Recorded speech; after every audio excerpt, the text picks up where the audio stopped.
Bien, después de la presentación de este hermoso capítulo de Beto la serie, vamos a aprovechar, sí, en este octubre, mes de la inclusión, de charlar con Ana Clara Tortone, quien es la creadora, sí, de esta serie, es contadora, divulgadora, docente, columnista de radio y TV y una mamá todoterreno. Queremos agradecerte, Ana, por estar presente aquí en nuestro programa, por sumarte a este octubre, mes de la inclusión. Gracias, Pablo. La agradecida soy yo. La verdad, una alegría poder participar hoy. Bien, bien. Vamos a charlar un poquito, que nos cuentes, así bien en este inicio, de Beto la serie. Bueno, Beto la serie, un proyecto que surgió a partir de ver qué pasaba en casa con un integrante con discapacidad, ¿no? O sea, la mirada de los otros. Tengo un sobrino que es director de cine y él venía a visitarme y me decía, tía, está todo bien, Augusto tiene síndrome de Down, pero yo te veo a vos muy tranquila. Y yo lo miraba y le decía, pero ¿por qué te parece que yo tendría que estar mal, tendría que estar preocupada? Y él me decía, mira, yo la verdad que cuando comenté que había nacido mi primo con síndrome de Down, la gente me miraba con lástima, con pena. Y yo vengo acá y la realidad es otra. Vos no estás ni apenada, ni triste, no te veo preocupada. ¿Vos estás segura que Augusto tiene síndrome de Down? Me decía él. Y entonces, bueno, a partir de esas conversaciones, pensamos que podía ser muy positivo para la sociedad mostrar que el síndrome de Down no es nada dramático, que convivir con una persona con discapacidad puede no alterar la dinámica de la familia y compartir un poco esa nueva mirada. Y por eso nació Beto la serie. Esto me trae para preguntarte cómo es vivir con una persona con discapacidad. Que nos puedas contar en lo cotidiano. Bueno, la verdad que nosotros como familia, debo reconocer, nos tomó como bien parados, ¿viste? Yo siempre digo, cuando arranco, digo, bueno, obviamente uno debe tener una actitud en la vida que tiene que ser una actitud de quedarse con lo bueno y quedarse con lo que hay, ¿no? Esto de ver siempre el vaso medio lleno, ¿no? Creo que es una actitud en la vida. Y entonces con esa actitud, la llegada de un integrante con discapacidad no es nada más ni nada menos que tener que poner un plato más a la mesa, que cuando vas a hacer las compras, o sea, contar si sos tres, contar por cuatro, eh, y agregar una fecha de cumpleaños en el calendario familiar. Bien. Nada más que eso, pero yendo a lo concreto, que es lo que entiendo que vos querés preguntarme, para, para mí convivir con un hijo con síndrome de Down es un desafío permanente para conmigo, ¿no? Esto de aceptar que él, antes que nada, es una persona que tiene sus deseos, que tiene sus características personales, su carácter, y acomodarme a eso que es bastante distinto de lo que la sociedad entiende de una persona con discapacidad.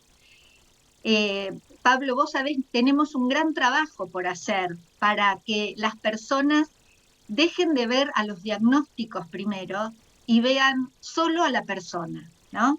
O sea, esta cuestión de bueno, ¿cómo le digo, no? Persona con discapacidad, ciego, no vidente, y a veces nos perdemos en esas cosas y yo me detengo y digo, no, a ver, decile por su nombre, decile Juan, decile Pablo, decile Ana. Augusto tiene actualmente 15 años, está en adolescente total y absoluto, habla muy poco, pero lo que habla, lo habla clarísimo y su frase preferida es, salí de acá, ma. O sea, Una ¿no? frase común, sí, en los adolescentes, ¿no? La primera que, digamos, clarísima, así, la primera que sale de su boca cuando amanece, salí de acá, ma. O sea, no me hinches, o sea, que en ese sentido lo que quiere decir lo dice claramente.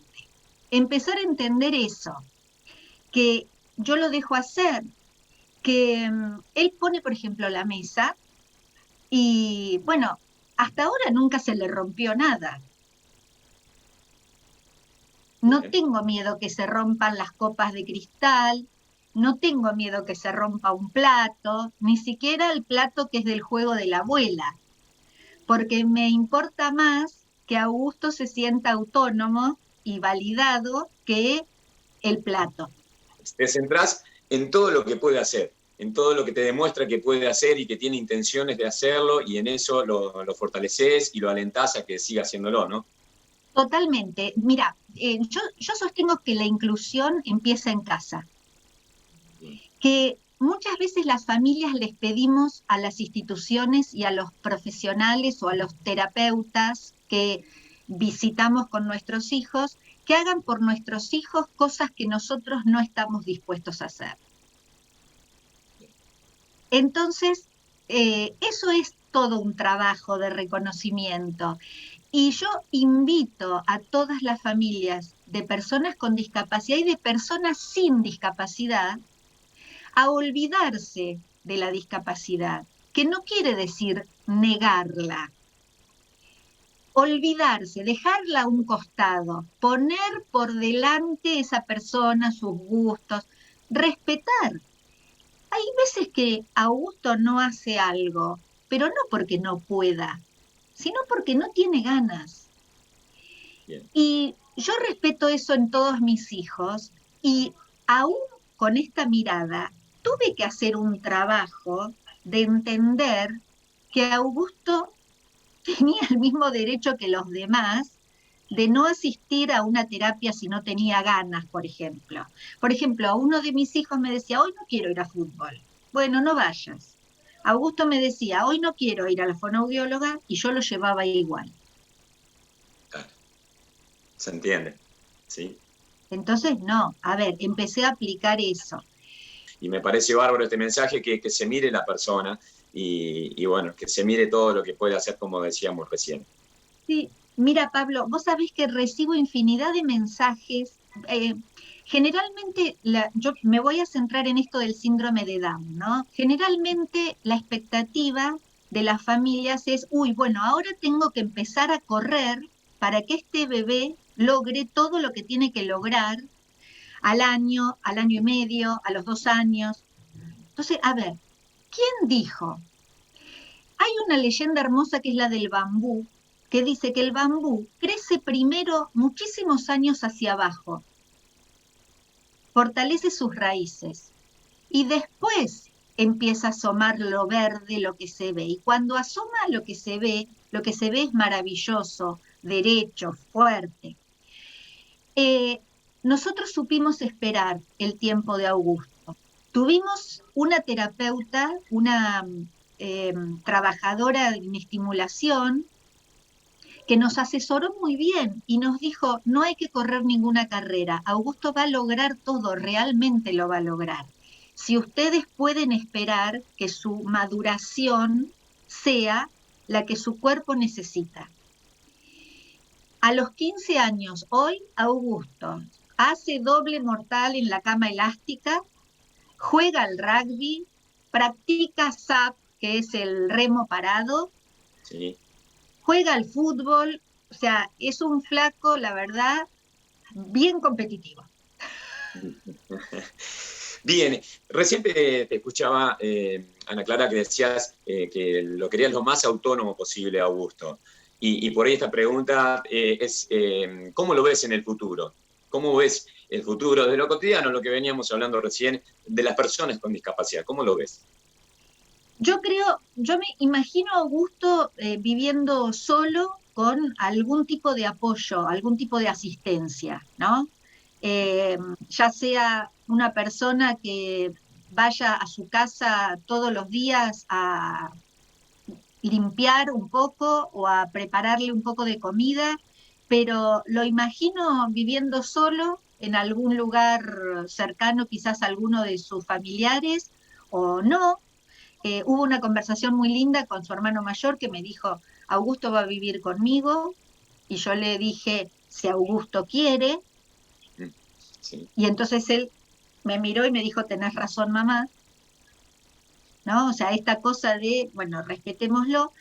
Eh, lo imagino así, lo imagino, eh, no sé si lo imagino trabajando en algún lugar en particular, sí lo veo muy concentrado cuando uno le asigna alguna tarea, alguna actividad. Siento que ahí es donde más tenemos que poner el foco, ¿no? En la cuestión de la inclusión laboral. Tenemos que invitar a dejar el paradigma de que la persona con discapacidad solo tiene como destino vivir de una pensión. Tenemos que Perfecto. pensar que una persona con discapacidad, si la tarea es la adecuada, puede tener una productividad del 100%, ¿no? Y también atrevernos a pensar que en alguna otra actividad tal vez tenga una productividad del 40, pero yo como economista prefiero una productividad del 40 a una productividad del 0. Bien. Pero eso implica todo un cambio de mentalidad, ¿no?